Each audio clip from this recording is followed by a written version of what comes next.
welcome everyone. Today we're going to be talking about how to structure a drum and bass track to get it sounding DJ friendly and easy to listen to. So the tune in question, I'm going to use an example, is my latest release, Infiltrate. I'm going to show you it quickly.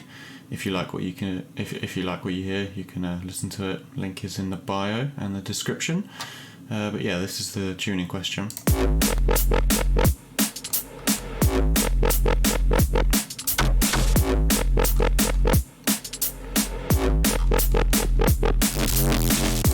Yeah, I mean, there's no need to play the whole thing, but we're going to talk a lot about the structure more than sound design and stuff.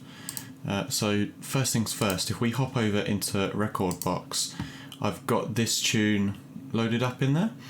Now Record Box, if you don't DJ, is a program used by a lot of DJs to just play out their tracks, basically, to analyse them and all sorts of stuff. And a lot of DJs will add hot cues to their tunes, so you kind of press the hot cue and it brings you to that point of the tune. For example, if I click A, it'll bring me to the start, or B, and the reason why I'm showing you this is because what a lot of DJs, myself included, do is to split the intro of a track into 4 sections, and you might bring in a certain tune at a certain place, and to have everything consistently spread out is great for a DJ. Like, some tunes are really unfriendly to DJs because they don't have anything in the intro to try beat match with. They don't have any sort of transition sections. They don't have any sort of real structure, and the most important part of this, something which no one ever taught me, was the majority of songs are in bars, 4 bars, another 4 bars, 8 bars, and the majority of drum and bass tunes consist of 4 8-bar sections, so 1 to 8 or 1 to 9 in FL. I mean, Record Box goes 0 to 8, but FL goes 1 to 9, so just plus or minus 1. But yeah, 1 to 8 bars, 8 to 16 bars, 16 to 24 bars, and then 24 to 32 bars. And that's kind of where the hot cues are, 8 bars apart. And that's how you'll find the majority of DNB tracks are structured. So yeah, let's go a little bit deeper into the structure, and talk a little bit about how you can kind of build some tension up. I'm not going to lie, that the intro on Infiltrate, there's not much going on. There's this pad that I made, as you can see here. I'm not going to say the word because YouTube will dox my video, but yeah, there's that pad that I made, which I spoke about in a previous video of mine, actually, and how to make similar pads. And then there's just a riser and an arpeggiator. I think that's literally it. There's not much going on in the intro. And the riser and the arpeggiator, I didn't make them, they're samples. The drums in this tune are samples. The basses are about, the only thing I kind of truly went in on, because I made them myself, so I think the basses really stand out in this track. That was kind of the whole point of it anyway, hence why I kind of cheated on samples for stuff. Anyway, yeah, kind of waffling on a bit there.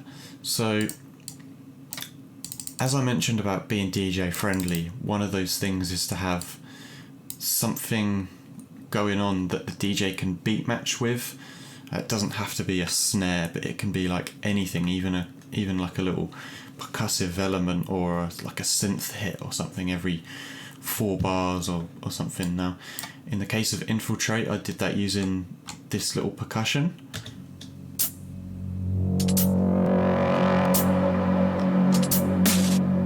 That's just kind of going throughout the first 8 bars.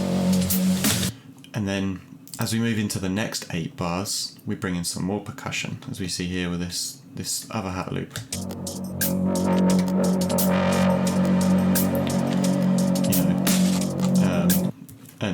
And having something different every 8 bars, not only does it help the DJ, it's also far more listener friendly. Your listener is not going to get bored of the sounds as quickly because there's something new going on.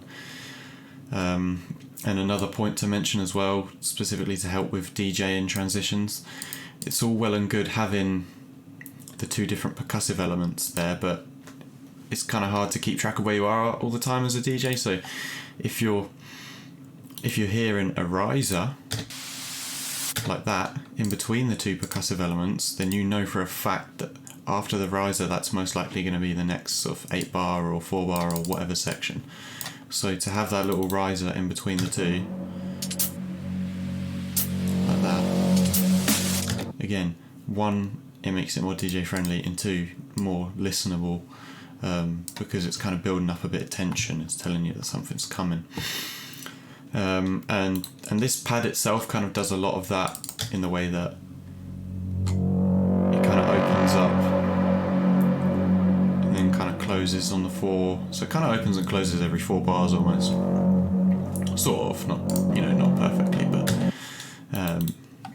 yeah. So that's something that I'll talk about in another video. That's more to do with automation and again storytelling and being DJ friendly by bringing your tracks to life with automation and stuff like that. So yeah, moving on. As we approach 16 bars, we then bring the drums in. And you hear the arpeggiator kick in as well. So you kind of got those two things going on at once. So it kind of emphasizes that you're really building up into something now. That arpeggiator itself as well, it kind of opens up as the sample goes on. And again, we've got this little riser here as well. Very quiet. Yeah, very quiet.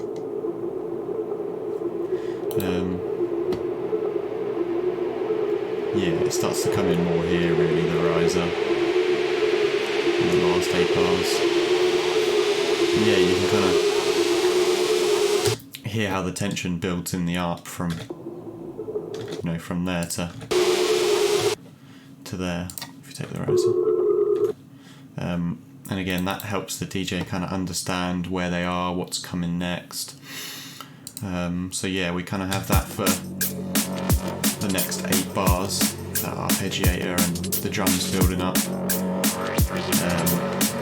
And then for the final 8 bars before the drop, you'll see here there's a little kick build, and that really tells the listener and the DJ as well that, okay, this is, it's about to drop, unless it's a fake drop, of course, but this tune doesn't have a fake drop. But yeah, that kind of really signifies like what's coming. You know there's about to be a drop. And then just this little drum fill before the drop. So yeah, that is how I structured the intro to Infiltrate. To make it quite DJ friendly. I would consider Infiltrate very much a DJ tune. It's, some tunes are made specifically for listening because they're kind of too crazy to drop in a set. But then some tunes are kind of made for DJing, and I'd say this is a nice balance of the two, this tune. So yeah, structuring the drop, very similar kind of concept. You're bringing new things in, taking things out. So you'll see here for the first 8 bars it's just the drum loop, and then after those 8 bars I bring in a bit more percussion, and that kind of helps keep the energy rolling. And what I like to do quite a lot, again, this signifies to the DJ and to the listener that there's about to be another change. So at the end of the, 16 bars, or I can't even remember now, I've lost where I was.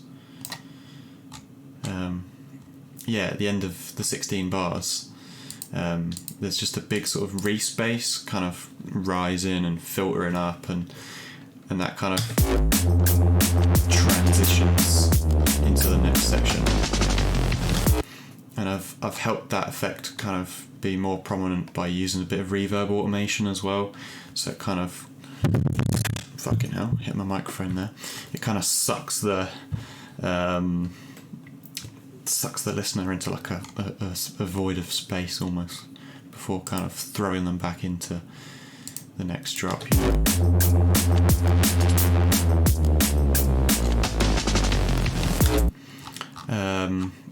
But yeah, that was the first 16 bars. Like I mentioned, you kind of change the percussion after 8. But onto the next 16, I kind of sped the drums up, so you'll hear the drum loop here is just kick, snare, snare, kick, snare, snare. You know, whereas I've gone to the traditional kick, snare, kick, snare, kick, snare on here. So, you know, that little change in pace of the drums, again, it just helps carry the track along, bring a natural sense of progression and kind of storytelling. And I also, you'll notice, did a few other things in this section. So I brought the arpeggiator back in, and that kind of builds up throughout still once again. And I also added these fast shakers. These. Yeah. And then once again, the final 8 bars, that kind of kick build up comes back in again. Really just emphasising, especially with the arpeggiator and the re-space, like when it gets to here, this is like a really intense transition, like.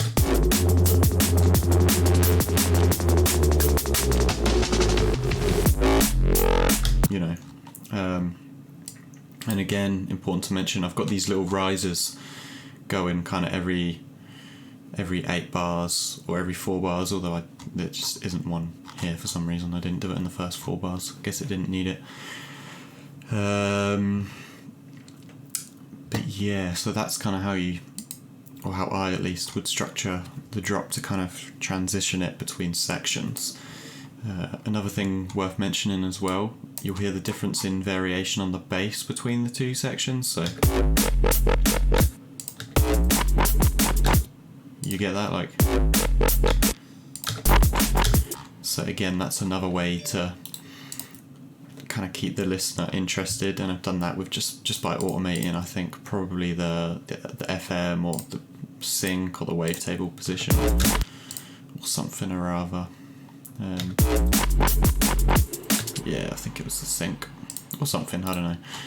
But yeah, just I'm going to turn my phone off, that's really annoying me. Yeah, just kind of automate different things, play around with like stuff like that, and try and make these nice little transitions between sounds. Don't be scared to use risers and little reverb automations in your drop and stuff. But yeah, I kind of duplicated that across onto the next one. So the intro itself is only 32 bars, but the drop is 64, so it's double the length of the intro. And I don't know, some tunes I keep the drop at 32 bars, but I don't know, it's too short sometimes. Like as a DJ, you kind of want that next bit. Like a lot of tunes I find, at least in my library anyway, have 64 bar drops and 32 bar intros, so I just kind of go with that. But you know, some tunes you can get away with a shorter drop and intro and stuff. And yeah, so coming back to the next transition, where I mentioned it gets really intense, you know, you've got that riser, you've got the kick roll, you've got the arpeggiator, you've got that kind of moving reese, you've got the little drum roll, you've got so much going on. And then to make that next transition impactful, your mind would think you'd need to add something more to it to make it more powerful, but it's actually the opposite, you take away. So I've taken everything back and actually even gone back to the steppy drum pattern, you know, like that. And that kind of, again, changed a few different sounds, so I used a slightly different hit there compared to there. And even just changed this little bass pattern completely, almost like.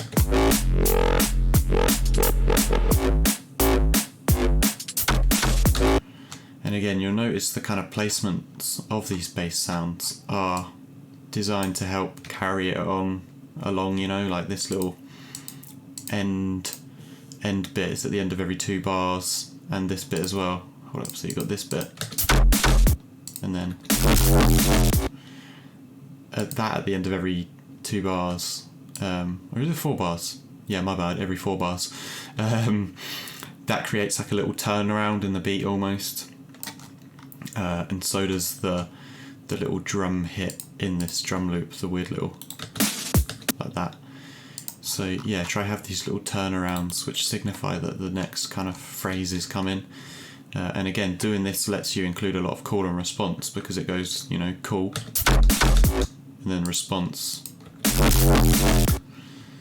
and then call, and then the kind of big response to that is the whole re-space that kind of sends you into the next section, throws you in there. And yeah, so the same concept applies to the next 32 bars.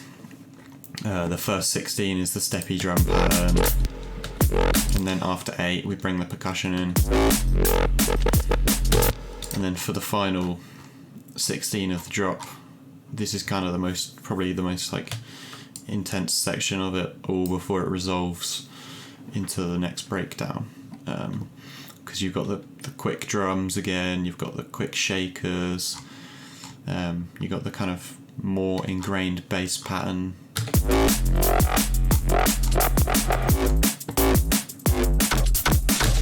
You might notice as well my CPU is kind of lagging a bit, so the audio doesn't sound 100%.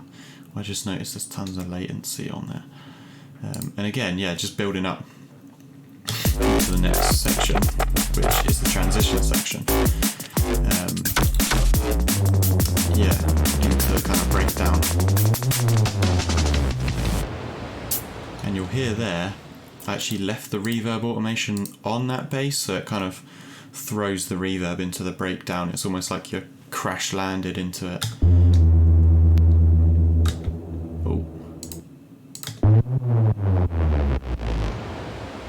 You get me? And yeah, I think the build-up, the second build-up is pretty much the exact same as the first. I won't lie, I probably just copy and pasted that. Sometimes I do make the second build-ups different, sometimes I don't. This one I clearly didn't. But yeah, moving on to the second drop, very, very similar principles as the first in terms of just keeping everything moving. I mean, I don't even need to go over it again. But I think there's one thing I would like to talk about. I think it's here. Yeah, here. So the final 8 bars. Is it 8 bars? I keep on getting lost track of like my music words. Like I'm trying to teach about the stuff and I don't even know it that well. But yeah, this kind of final bit here, I automated it so that the frequency of the bass, I've kind of taken out all of the highs, and it's just the low sort of rumbly basses, and I put the arpeggiator over it. So it's almost just like a nice little outro to it, rather than being completely intense. And to finish things off, I automated the reverb up on the synth as well, so that it kind of ends nicely like. I also decided to leave the sidechain triggers on as well, even though there's no drums there. I don't know, I just thought it sounded really cool.